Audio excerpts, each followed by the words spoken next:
Yes, it's the Heat, SiriusXM. I'm Mina SayWhat. You're in Mina's house. I have the biggest boss in the building, Rick Ross. Yes. What up?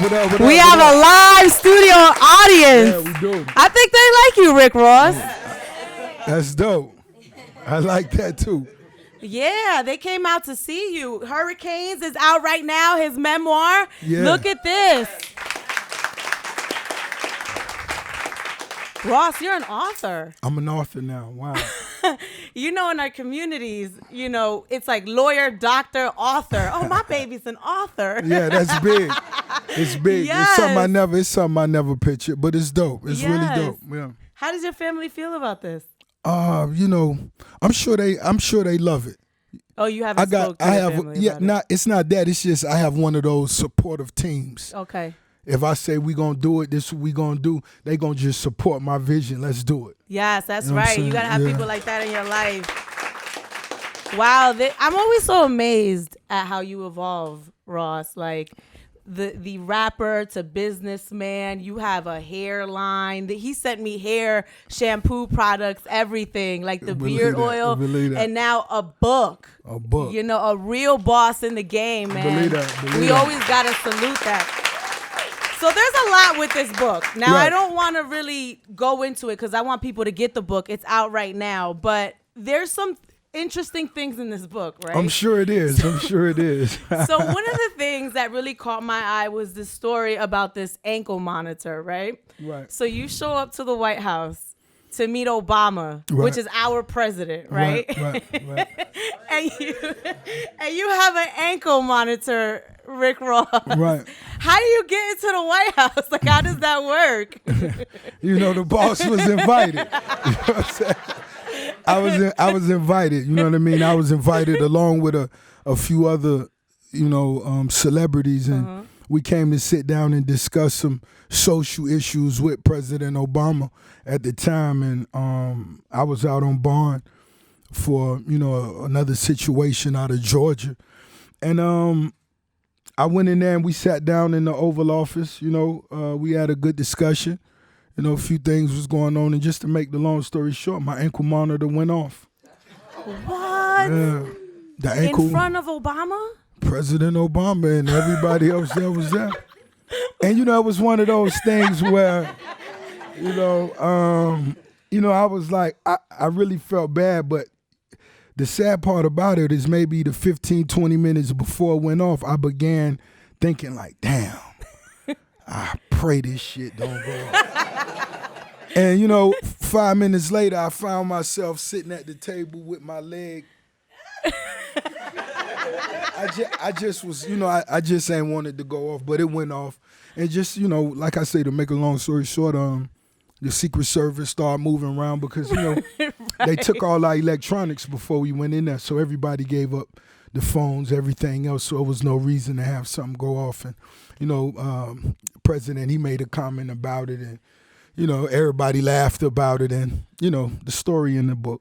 How do you brush that off? Like Obama comments on your ankle monitor? No, it most definitely was, I'm like, it's crazy. You know what I'm saying? And it was something we never forgot. And everybody that was there, for a long time, I never mentioned it, but everybody that was there was like, yo, Rose,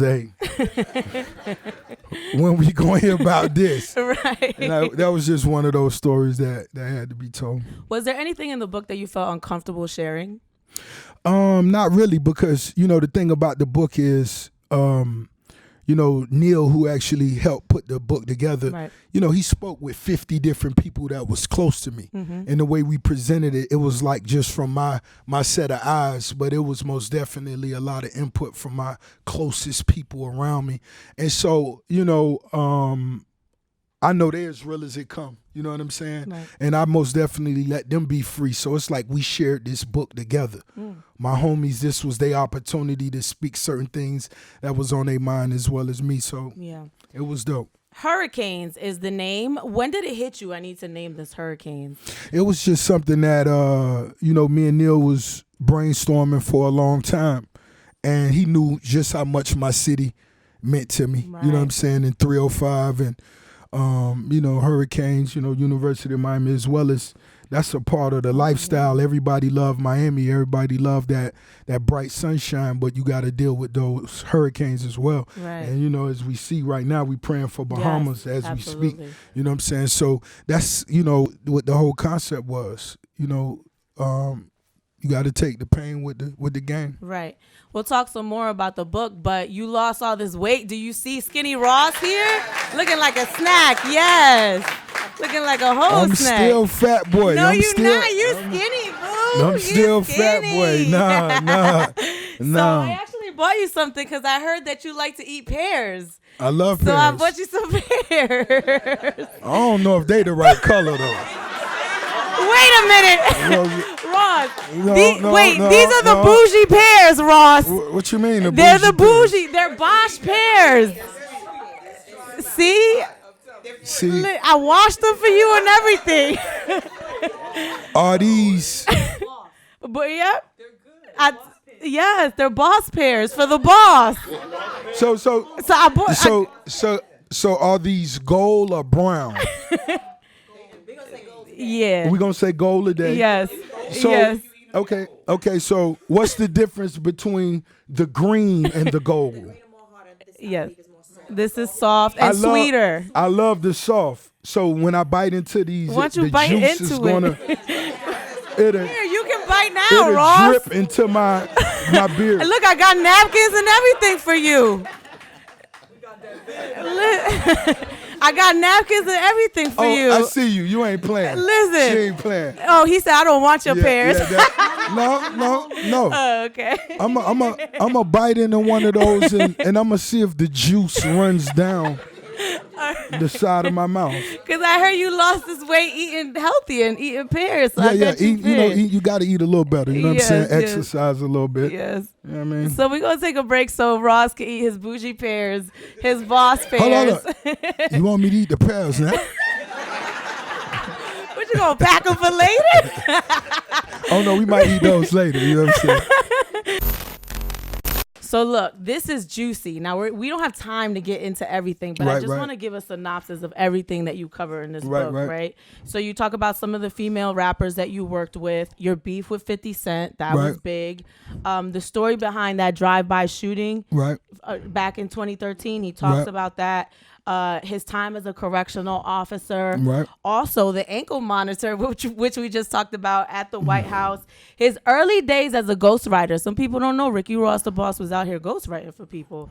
And just the bidding war that happened earlier on in his career, you really laid it all out. So his book is out right now, Hurricanes, a memoir. Better believe it. Yes. So we were concerned about you at one point because of the seizures. So you were hospitalized twice in one day. There was a conversation in the culture about your health. We were worried about you, what was going on. You decided to open up about that in a book. Tell us a little bit about that. Well, it just basically boiled down to, I began having seizures based on me not sleeping. You see, not resting. On the average night, I may sleep 3 hours a day. You know what I'm saying? And this went on for years. And, me drinking, me doing everything else I was doing, sipping Tussionex, sipping codeine, whatever it was, it also helped me stay up as well. So I could go 48 hours being up and it wasn't nothing. You dig? And just years after that, years of that shit, your body can't take but so much. And it's like my body said, you got to rest. And so those the type of seizures I began having, which wasn't painful. I would have a seizure and 5 minutes later, I'd be back up, turn the music back up, light the weed back up. And I would go right back to whatever I was doing because it wasn't, a painful situation. Well, my last one was different. It was a little deeper, because I didn't respect the medication they was giving me. Yo, you got to do this. I'm like, I've been healthy my whole life. You know what I'm saying? I've been an athlete my whole life. I'm gonna be straight. No, that shit was real. Yeah. I played football, so I just always been healthy, and I'm like, I'm gonna be straight. No, you got to handle that shit. Right. You know what I'm saying? And so the last time I woke up in the hospital, all my homies was there, my family. I'm like, God damn, it looked like we in the club. You know what I'm saying? And they like, nah, This time it was different, homie. Right. You done been in here 2 days, like, what? you know, because the rumors came out like he may have had a heart attack or this or that. Life support. Yeah, and the reason they assume that is because the floor they put me on was like the most serious floor, where you either have a heart attack or a brain, but the doctors wanted me to be right there where they could just, you know, deal with me a little bit. And so, you know, everybody really came out there. And so when I got up, I was like, yo, I've been in here 2 days. You know, this is different. You know what I mean? And this one, all my homies was in there in the room, you know, just really reminiscing, discussing. Yo, you remember when we first started? This what we was doing. This what the dreams is, man. You really did this. This what, you know, so that's what me stepping on the gas to do this book came from. Because me writing a memoir was never really nothing that I was, you know, I may have just went straight to a film. Fuck that, I'm the boss. Fuck a book. You know what I'm saying? But when I woke up, I understood, you know, what these small episodes meant to not just me, but to my homeboys and the small roles they played. And so they got an opportunity to tell their vision too in this memoir. So you really get to see not just my perspective, but the people who was closest to me, who know me and, you know Rose like Rose. So right. There was a point when you were going through that. Wayne was also going through that as well. So there was this conversation in the culture about lean and codeine, and that in the book you actually for the first time admitted that caused or contributed to the seizures, right? What made you say it like in the book versus before when people were talking about, you know, what happened? Because a lot of times you don't understand as an artist or a Rick Ross, people pay Rick Ross to come and be the boss. They not paying you to come and talk about what you do when you at home sitting on the toilet smoking a blunt. Right. You know what I'm saying? Right. They want you to come and perform or come and tell them how to be a winner, not necessarily sit down and tell us whatever you doing when you listening to the records, or if you recorded a record that you didn't like, no, erase that shit. Let's do it all over. And you in there another 12 hours. You know what I mean? And so this the only time I really felt it was appropriate for that. Because when I walk up and talk to youngsters, I'm channeling all that energy to let them know you very valuable and understand your value. I'm not coming and talking to the youngsters and the hustlers about, yeah, so y'all drinking lean tonight? We drinking tonight? We doing this tonight? We do. Nah, when I'm coming, I'm channeling what they look at me for. Right. And that's what I always did. So this really was the first time I felt it was really appropriate where somebody could actually see the full vision. You know what I'm saying? They said you had a seizure at the Super Bowl? No, that was actually in one of my lyrics, because I was at a sporting event before and I actually had a seizure. I went in the bathroom, used the bathroom, hit the blunt one more time and went back out and watched the rest of the game. But it wasn't the Super Bowl. No, it wasn't the Super Bowl. No. Because I'm like, what Super Bowl was this? No, it wasn't. All right. Well, Rick Ross is here. We're talking about his memoir, Hurricanes, here on The Heat, SiriusXM. You're in Mina's house. I'm Mina SayWhat. So we do have a live studio audience, as you can hear. Yeah. So I'm going to take a question right now. If you could tell us your name, where you from, and, you know, the boss is here for you. Better believe it. Hi, my name is Felida. I'm from North Brunswick, New Jersey, and I do have a question for you, Rick. You've been in the game for over 10 years now. How has the hip-hop game changed since you stepped in the ring? Really in a lot of different ways, you know, from the business standpoint, of course, from physical to streaming. The foundation of the rap game, you know, the legends are still here, but most definitely, you know, I have watched the younger generation be a little more entertaining, a little more playful. You know, when I came in the game, it wasn't really colorful hair and this and that and this and that, which is not a bad thing. You know what I mean? Because you learn different things from the music. You know what I mean? And so it's just so many different ways, and it'll always continue to change. It will always continue to change, and if you love it, you love it. You know, if you don't agree with everything, it's always something in the game for you to love.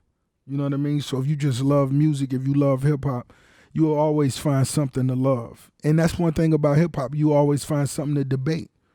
That's what make music music. You know what I'm saying? We want to debate who your favorite artist. Oh, no, yeah. Yes. And that's what make the game what it is. You know what I mean? So it's still dope. How dope have as you ever. changed? Once again, a lot of different ways. You know, once again, through experience, just seeing different things, traveling, becoming a boss. The game most definitely changed when you in a position of power. You know, it's a difference from when I was just trying to get on, and now I can make a phone call and we can make it happen. Right. You know what I mean? So just becoming an author, the game changed. Yes. Can we clap it up for that? Rick Ross is an author. That's amazing.